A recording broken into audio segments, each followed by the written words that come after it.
reiterate what you'd said about the research that you've done over the past 24 years and what you've found through this style of investing? Yeah, absolutely. I think from our perspective, we have 24 years of research of trying to work out not how to pick winners, which is very difficult. There's a lovely term, of course, in investing these days about a unicorn, which of course was originally a pejorative term.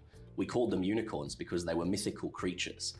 It's pretty hard to find them. And the biggest problem with unicorns, of course, is that the longer you look and the more light you shine on them, the more often they start to look like dogs with an ice cream cone on their head than a mythical fairy tale creature.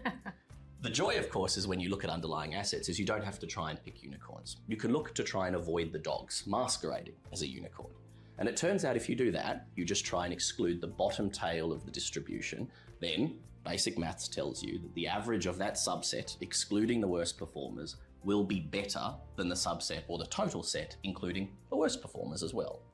And so when you can do that, and there are some simple rules you can do that, which includes things like knocking out the obvious dogs, the ones that have never made a profit, that have appalling return on equity, that are loaded up with debt, that have management who have acted unethically or dishonestly, then the subset that you're left with tends to outperform the ASX long-term average, which is about 8.5% as we know, by about 8% per annum. So you're talking 16 to 18% per annum returns in that subset. And that's what we've been able to achieve throughout our time period just by following that simple process.